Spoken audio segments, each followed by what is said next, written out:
You want to build a system with a stepper motor but don't know how strong of a motor you need. Let's try with an example. Let's say you have a 100 kg linear actuator, coupled to a stepper with a 10 mm pitch lead screw. You want it to be able to move 5 meters a minute and accelerate at 10 meters a second squared.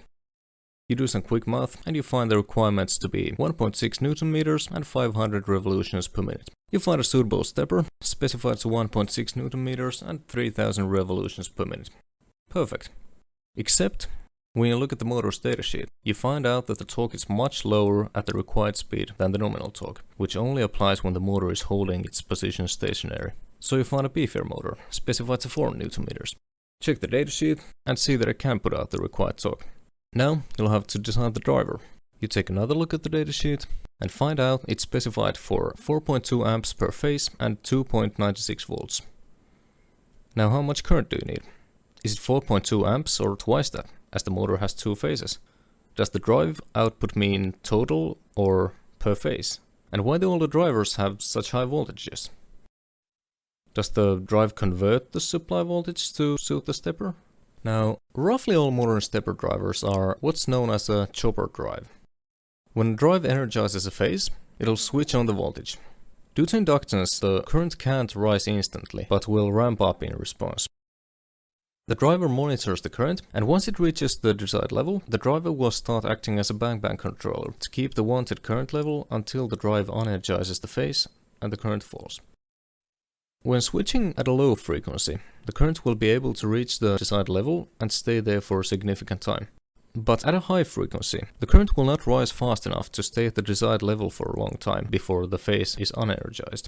Faster current rise can be achieved with a higher voltage, which is why stepper motors are run at a much higher voltage than what is listed in the specifications.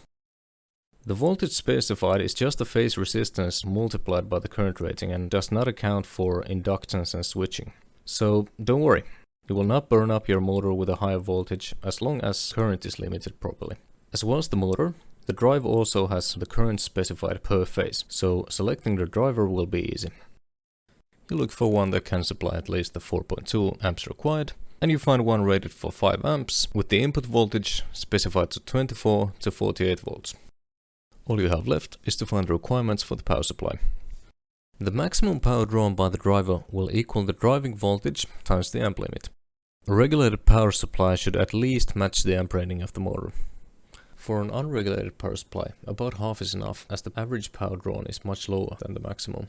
To ensure performance at high speeds, you select the highest voltage the drive can take, multiply it together with the current rating, and find your power need to be about 200 watts or about 100 watts RMS at 48 volts, and you're done.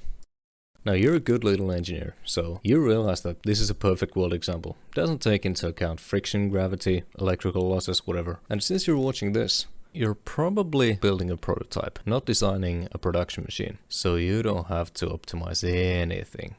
So just keep in mind, there's no kill like overkill.